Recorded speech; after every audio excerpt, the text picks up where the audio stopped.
최근 들어서 시장 분위기가 조금 다시 바뀌고 있죠. 가치 주장세에서 성장 주장세로 다시 돌아가는 것 아닌가라는 기대감을 또 갖고 있습니다. 그러다 보니까 또 개인 투자자분들께서는 성장주에 좀 쏠린 포트폴리오를 갖고 계신 경우가 많아서 그렇게 하는 것이 맞는지 또 한번 알아보고, 또 이번 주에 FOMC 회의도 예정이 되어 있기 때문에 이 FOMC 회의에서 어떤 이야기가 나오느냐에 따라서 또 시나리오를 어떻게 가져가야 되는지 이분과 함께 이야기 나눠보도록 하겠습니다.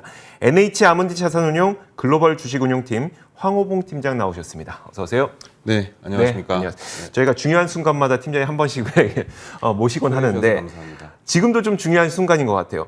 혹시 황호봉 팀장은 최근 들어서 포트폴리오를 좀 변화시키셨어요? 네, 뭐 시기를 언제라고 말씀드리기는 어렵지만 근래에 변화를 좀 시켰습니다. 어떤 식으로 좀 변화를 주셨나요? 네, 기존에 사실은 연초에는 성장주를 가지고 있다가 저도 성장주를 좀 굉장히 좋아하는 매니저이기 때문에 가치주에 조금 늦게 탑승을 하기는 했었는데요. 가치주 쪽에 좀 오래 좀 머물러 있다가 최근에는 좀 성장주 쪽으로 무게를 좀 일으켰고요. 무게를 다시 좀 쏠렸고요. 올렸고요. 제가 이제 이번 달 사실은 전망을 이제 저희도 나름대로 이제 팀에서 하는데 성장주의 귀환이라고 하고 이제 옆에다가 물음표를 쳤습니다. 그게 저희 이번 달에 좀 캐치프레이즈라고 생각을 해서 이제 그렇게 좀 하긴 했습니다. 그 연초부터 저희한테 제시해 주셨던 키워드가 바이 더 딥이었었거든요. 네, 맞습니다. 그 바이 더 딥의 전략은 계속 유효한 걸까요? 네, 저는 좀 유효하다라고 좀 보고 있습니다. 이게 이제 산술적으로만 사실은 좀 계산을 해보면 저희가 이제 연초에 생각을 했을 때 올해 내에 그 S&P 500의 주당 순이익을 계산을 했을 때 한 170불 정도가 됐습니다. 이제 그게 뭐 이제 제가 계산한 게 아니라 저보다는 연봉 훨씬 더 많이 받으시는 이제 미국에 계시는 IBA나 애널리스트들 분들의 평균을 저희가 냈더니 한 170불 정도가 됐었고. 그렇게 해서 이제 연말 이제 S&P 500 이제 수치랑 계산을 해보니 한 22배 정도가 나왔었습니다. 그렇다라고 하면 올해의 유동성을 감안을 했을 때 23배 또는 이제 24배까지 PER이 올라갈 수 있지 않을까라는 생각을 했었거든요.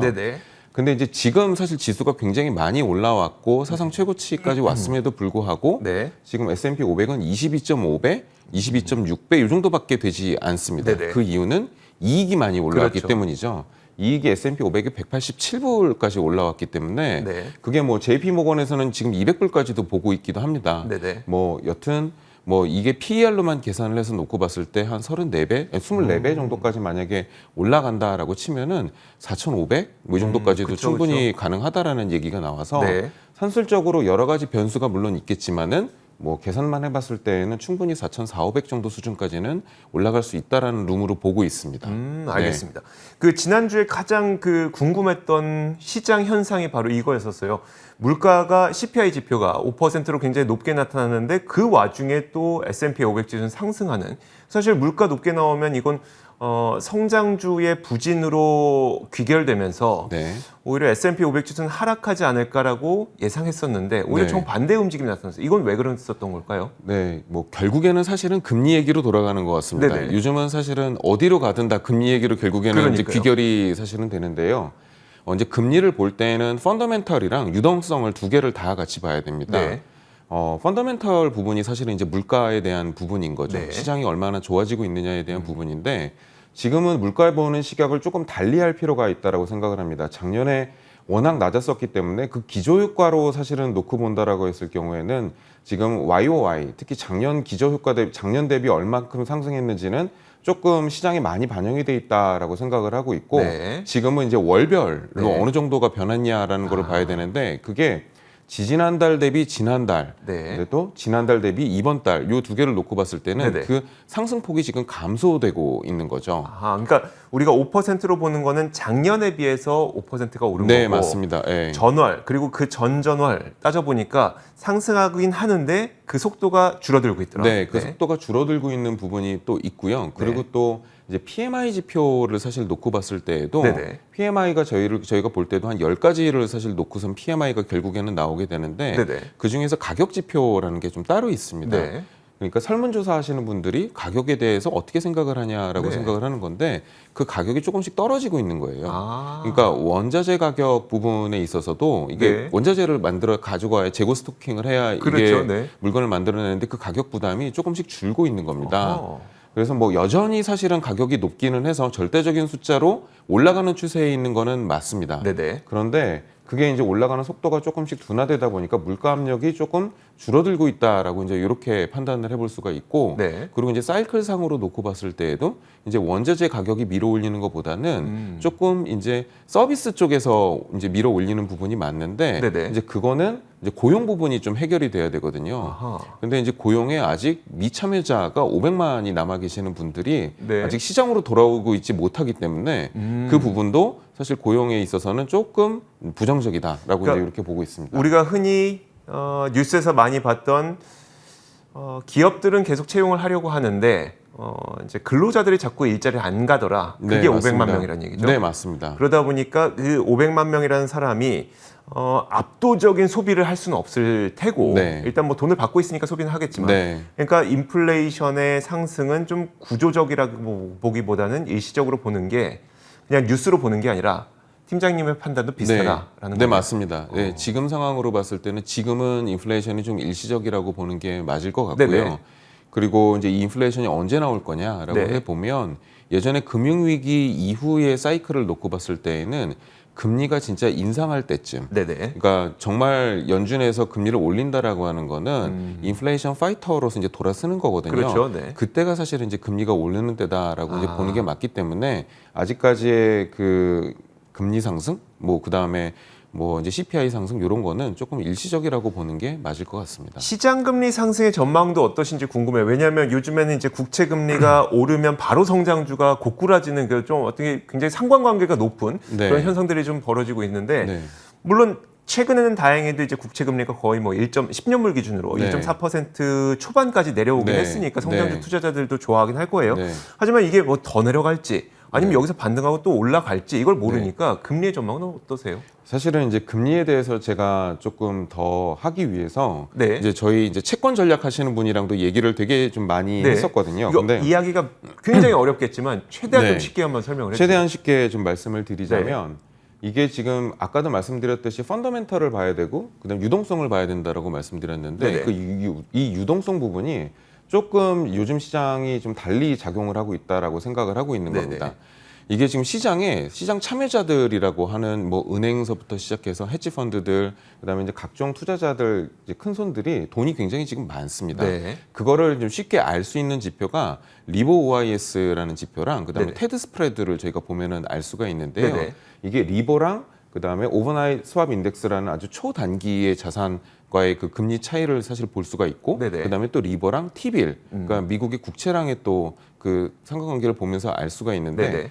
요 부분들이 좀 약간 줄어들면 그 시장 참여자들이 돈을 많이 빌릴 필요가 없다라는 생각을 하게 되는 거고 돈이 네. 많으니까요. 네. 그다음에 이 부분이 올라가게 되면 그러니까 리버 OIS가 올라가게 되면 시장 참여자들이 돈이 없기 때문에 빌리려고 하기 때문에 이제 금리가 올라간다라고 네네. 보는 거거든요. 네. 근데 이 부분들이 지금 굉장히 사상 최저치 또는 예전 대비 굉장히 적은 숫자를 기록을 하고 있다라는 겁니다. 네. 그래서 시장 참여자들이 돈이 많기 때문에 서로가 돈을 빌릴 필요가 지금 없는 그런 네네. 상황이라고 보는 게 맞고, 그러면 이 돈이 지금 어디로 가고 있느냐? 네네. 국채 숏 스퀴즈, 그 다음에 하이힐드 채권, 네. 그 다음에 회사채, 아. 이제 이런 대로 지금 채권 매입으로 지금 넘어가고 있는 그런 상황이라서 그럼 채권 가격이 상승하면서 상승하면서 금리가 떨어지는 네네. 거죠. 그래서 6월 달로 놓고 봤을 때 보시는 차트에서 보시듯이 네. 하이힐드, 그 다음에 저게 주황색 선이 국채고요. 네네. 그다음에 까만색 선이 하이힐드인데 6월 달서부터 저게 딱 치고 올라가는 부분이 6월 달이고 5월 말서부터거든요. 네네. 이게 지금 그러면서부터 이제 금리가 떨어지고 저기는 그 가격은 올라가는 네. 이런 현상을 지금 보고 있는 겁니다. 그래서 이 부분들이 절로 돈이 흘러가 들어가는 부분은 당분간 조금 계속되지 않을까 이제 이런 생각을 하고 있고, 또 연준이 네네. 이런 상황에 맞춰서 본인들이 가지고 있는 그 회사채를 좀 내놨죠. 아하. 그래서 좀 축소를 한 그 부분이 있습니다. 그러니까 한동안은 그래도 성장주가 좀 거래되기 쉬운 환경이 펼쳐진다는 건 맞는 거네요. 네, 맞습니다. 알겠습니다. 근데 자, 이제 네. 이런 부분이 이제 한 가지 더 사실은 아까 이제 말씀드렸던 금리에서 말씀드려야 되는 이제 부분은 네네. 그렇다고 해서 이 금리가 계속 떨어질 거냐? 저는 네. 또 그렇게 생각을 하지는 않습니다. 왜냐하면 연준이 아까 말씀드렸던 그 유동성을 뒤에서 빨아들이는 거를 지금 하고 있어요. 그러니까 RRP라는 기구로 지금 그렇게 하고 있는데 그게 네네. 리버스 레포라는 겁니다.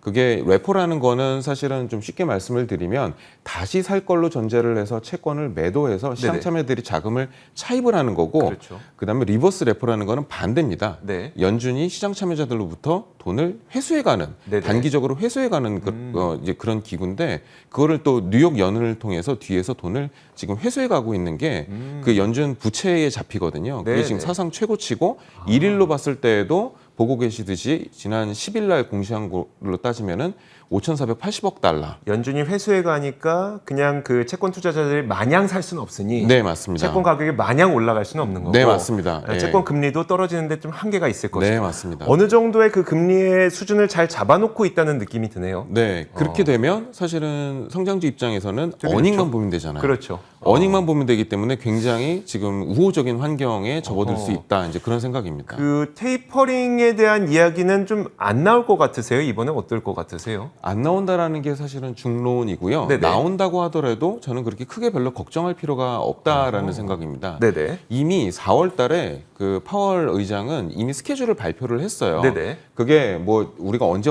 할 거다라고 내놓은 게 아니라 우리는 2013년, 14년 플레이북을 따라갈 거다라는 문장을 제시를 했는데 네. 그 2013년, 14년 플레이북이 굉장히 명료하게 나와 있습니다.